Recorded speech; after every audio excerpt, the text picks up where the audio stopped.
अस्सलाम वालेकुम बच्चे, कैसे हैं सब लोग? अफसर सब ठीक होंगे। आज हम सेकेंड ईयर की फिजिक्स चैप्टर 13 का टॉपिक देखेंगे, kinetic theory and statistical physics.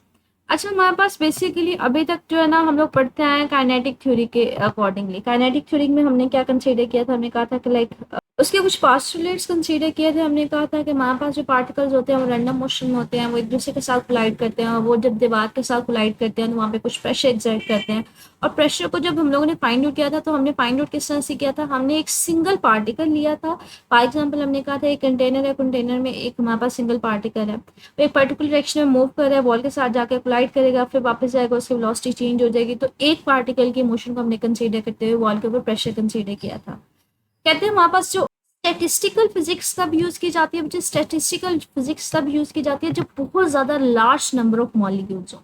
मतलब एक आधा मॉलिक्यूल ना हो, थोड़े से मॉलिक्यूल ना हो, बल्कि लार्ज नंबर ऑफ मॉलिक्यूल्स हो, तो फिर वहां पे हम क्या करते हैं? हम लोग स्टैटिस्टिकल फिजिक्स इस्तेमाल करते हैं। अब इस स्टैटिस्टिकल फिजिक्स की ब्रांच ऐसी ब्रांच है जिसमें हम प्रोबेबिलिटी थ्योरी इस्तेमाल करते हैं। प्रोबेबिलिटी थ्योरी होती क्या है? प्रोबेबिलिटी थ्योरी ये होती है कि हमारे पास लाइक हम एक पार्टिकल की एग्जैक्ट मोशन को स्टडी कर लेते हैं। मतलब फॉर एग्जांपल हमारे पास ये कंटेनर है जिसमें very large number of particles हैं, तो हम इन सारे पार्टिकल्स को स्टडी नहीं करेंगे, एग्जैक्ट मोशन को हम स्टडी नहीं करेंगे हर पार्टिकल की। हम क्या करेंगे? एक सिंगल पार्टिकल की मोशन को स्टडी कर लेंगे। फॉर एग्जांपल हमने कंसीडर किया कि ये नीचे आता है, नीचे वाली बॉल के साथ स्ट्राइक करता है, फिर लाइट करके वापस चला जाता है, तो इसकी वजह से जो इसके ऊपर प्रेशर एक्सर्ट होगा हम उसको फाइंड आउट कर लेंगे।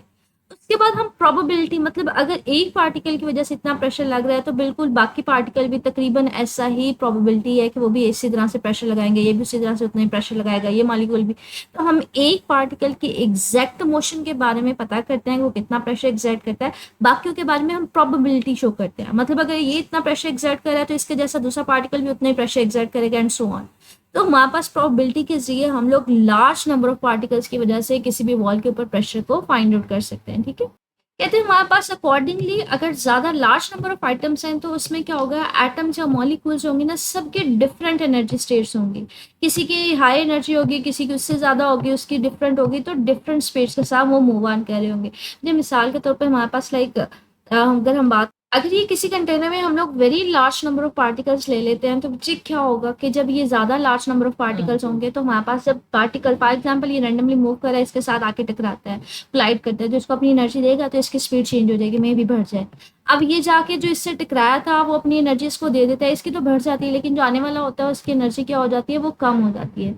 इसी तरह से ये फर्दर किसी के साथ टकराएगा, उसको एनर्जी दे देगा, वो उसकी स्पीड तो बढ़ जाएगी, उसकी जो टकराने वाले की एनर्जी कम होगी। तो कहते हैं हर पार्टिकल की डिफरेंट एनर्जी होती है, किसी की हाई एनर्जी होगी, किसी की कम होगी। ये बेसिकली क्लियंस की वजह से होती है। इसी तरह से अगर कोई बॉल के साथ जाके टकरा रहा है तो उसकी एनर्जी तो अपनी इम्पार्ट कर रहा है ना, एनर्जी की कुछ ना कुछ लॉस तो हो रही है। तो हम कहेंगे कि हर पार्टिकल की हमारे पास एनर्जी क्या होती है? डिफरेंट होती है। जस्ट लाइक हम लोग बात करते हैं ना कि प्लियंस की वजह से बेसिकली डिफरेंट पार्टिकल्स की डिफरेंट एनर्जी होगी। तो मे भी मैं कहती हूँ इसकी एनर्जी कम हो, इसकी उससे ज्यादा हो, इसकी उससे ज्यादा हो। तो ये बेसिकली स्पीड्स के ऊपर डिपेंड करता है कि हाई स्पीड पार्टिकल था, आया इसके साथ टकराया कि कुछ एनर्जी उसकी कम हो जाएगी, स्पीड कम हो जाएगी। तो कहते हैं हमारे पास जो डिफरेंट एटम्स या मॉलिक्यूल्स होते हैं वो डिफरेंट एनर्जी लेवल्स में होते हैं।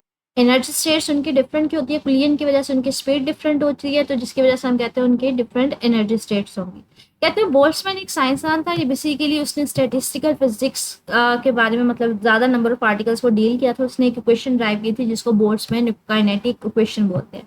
बोल्ट्जमैन काइनेटिक इक्वेशन बेसिकली क्या है? मॉलिक्यूल्स की काइनेटिक एनर्जी के हमारे पास लार्ज नंबर ऑफ पार्टिकल्स होंगे तो बेसिकली उन्हीं को डील करा, तो इसके लिए ये उसने इक्वेशन प्रोवाइड की थी। अब इस क्वेश्चन में कहते हैं बेसिकली हमें क्या बताता है? ये डायनामिक प्रोसेसेस के बारे में बताता है, having a large number of molecules. वही अगेन मैंने आपको बताया है कि हमें बता रहा होता है कि हमारे पास कोई कंटेनर है, कोई भी गैसेज है जिसमें very large number of particles है। अगर हमने उनके एनर्जी स्टेट्स के बारे में डिस्कस करना है, उनके बारे में हमने स्टडी करना है, तो बेसिकली ये क्वेश्चन उस चीज को एक्सप्लेन कर रही है। कहते हैं बोल्ट्जमैन कांस्टेंट, विच ये जो वाला जो फैक्टर है ना, इसको बोल्ट्जमैन कांस्टेंट भी कहते हैं। ये ओवरऑल इक्वेशन क्या है? हमारे पास बोल्ट्जमैन काइनेटिक इक्वेशन है, और जो हमारे पास इक्वालिटी साइन के इस साइड पे ये हमारे पास क्या है? बोल्ट्जमैन कांस्टेंट है। कहते हैं Boltzmann constant is related to the population of the atoms in two energy levels. कहते हैं ये जो बेसिकली ये वाला हमारे पास कांस्टेंट है, ये दो एनर्जी लेवल्स के दरमियान जो हमारे पास पॉपुलेशन है उसको रिलेट करवा रहा है। इसका मतलब क्या है? हमारे पास आसान अल्फाज में अगर देखा, अच्छा इस क्वेश्चन में याद रखिएगा बच्चे, ये जो के बी है ये बोल्ट्जमैन कांस्टेंट है। ये स्टार्टिंग से हम पढ़ते आए ना, के बी हमने कहा था ये कांस्टेंट फैक्टर होता है जिसकी वैल्यू भी फिक्स होती है। अब ये ओवरऑल जो पूरे का पूरा फैक्टर है ना मुझे, ये हमारे पास बोल्ट्जमैन फैक्टर होते हैं, ठीक है। N1 हमारे पास क्या है, ये मेरे पास पॉपुलेशन है फर्स्ट एनर्जी लेवल में या लो एनर्जी लेवल में। N2 हमारे पास क्या है, हाई एनर्जी लेवल में। अगर क्वेश्चन को मैं थोड़ा सा रीराइट करूं तो मेरे पास कुछ इस तरह से लिखी जा सकती है, N2 के हाई एनर्जी लेवल्स में पॉपुलेशन इज इक्वल टू मेरे पास N1 मुझे यहाँ पे डिवाइड हो रहे थे जाके क्या हो जाएगा, मल्टीप्लाई। N1 क्या है, मेरे पास लोअर एनर्जी लेवल में पॉपुलेशन है, exponential minus delta E divided by मेरे पास आ जाएगा k B Boltzmann constant multiply by temperature. अब सारी क्वेश्चन का मतलब क्या है या हमें क्या चीज़ बता रही है उसको थोड़ा सा अंडरस्टैंड करते हैं। यहाँ पे हमारे पास कहते हैं कि लाइक कहते हैं यहाँ पे हमारे पास क्या है, जो डेल्टा ई है ये बेसिकली डिफरेंट है एनर्जी स्टेट्स के दरमियान एनर्जी डिफरेंस है। ई का मतलब है एनर्जी, चेंज का मतलब है, डेल्टा का मतलब है चेंज है, मतलब अगर डिफरेंट दो हमने स्टेट्स लिए हैं तो उनके दरमियान एनर्जी डिफरेंस कितना है। अब हमारे पास N1 क्या है, मेरे पास लोअर एनर्जी लेवल है, N2 क्या है, हाई एनर्जी लेवल है, और ये टेम्परेचर के साथ हमारे पास यहाँ पे T क्या है, टेम्परेचर है। कहते हैं नंबर डेंसिटी जो होती है डायरेक्टली प्रोपोर्शनल होती है प्रेशर के। The equation is known as the Boltzmann distribution law. इस इक्वेशन को ओवरऑल बोल्ट्जमैन डिस्ट्रीब्यूशन लॉ कहा जाता है। कहते हैं हमारे पास प्रोबेबिलिटी बता रही होती है कि finding molecule in high energy states exponentially is equal to the negative of the energy divided by KVT. Negative का मतलब है हमारे पास टेम्परेचर बढ़ाते जाएंगे या वी कैन से दैट के एनर्जी डिफरेंस बढ़ता जाएगा, या हाई एनर्जी लेवल्स में हमारे पास जो कह लें कि प्रोबेबिलिटी फाइंड करने की किसी भी मॉलिक्यूल्स को वो कम होती जाएगी।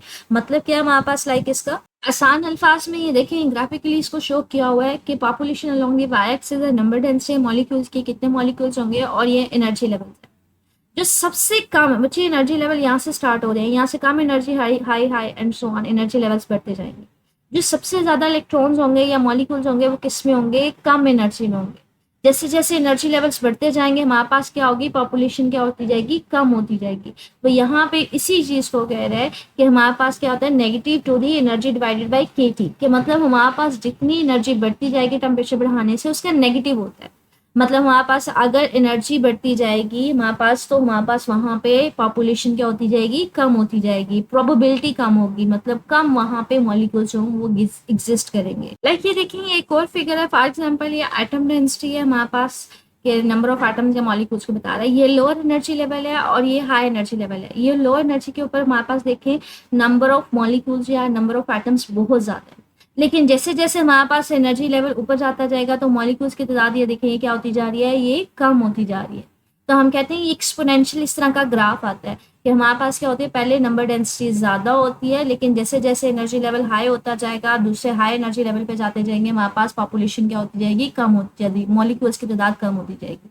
तो टेम्परेचर बढ़ाने से अगर एनर्जी डिफरेंस ज़्यादा आता जा रहा है तो पॉपुलेशन क्या होती जाएगी, कम होती जाएगी। एक्सपोनेंशियल का मतलब होता है इस तरह से चेंज आना, मतलब बिल्कुल शार्प ना एक्सपोनेंशियली, मतलब ऐसा ऐसा जैसे जैसे एनर्जी बढ़ती जाएगी हमारे पास पॉपुलेशन जो है वो कम होती जाएगी। तो energy level low energy level में पॉपुलेशन ज़्यादा होती है, हमारे पास हाई एनर्जी लेवल में पॉपुलेशन क्या हो जाती है, कम हो जाती है। तो यहाँ पे ये देखिए पॉपुलेशन के साथ उसको क्या रिलेट करवाया हुआ। एक्सपोनेंशियली वो मैंने आपको बता दिया, यहाँ पे एक्सपोनेंशियल आपको बता रहा होता है ग्राफ की शेप कैसी आएगी। नेगेटिव का मतलब है हमारे पास लो एनर्जी है और हमारे पास ये नंबर ऑफ मॉलिक्यूल्स हैं जो लो एनर्जी लेवल में ज़्यादा है, वो हमारे पास हो रहा है exponential negative delta E divided by KVT. Negative का मतलब है हमारे पास जो नंबर डेंसिटी है जैसे जैसे हाई एनर्जी लेवल जाता जाएगा हमारे पास क्या होते जाएंगे, कम होते जाएंगे। तो वो यहाँ पे यही कह रहा है कि हमारे पास ज़्यादा जो पार्टिकल्स होते हैं वो किस में रिजाइड कर रहे होते हैं, कहाँ पे मौजूद होते हैं, वो लो एनर्जी स्टेट में होते हैं then that of the high energy state. ठीक। अच्छा ये वैसे हमें पता कैसे चलता है कि हमारे पास N2 जो इस मैथमेटिकल एक्सप्रेशन के अकॉर्डिंगली कि हाई एनर्जी स्टेट में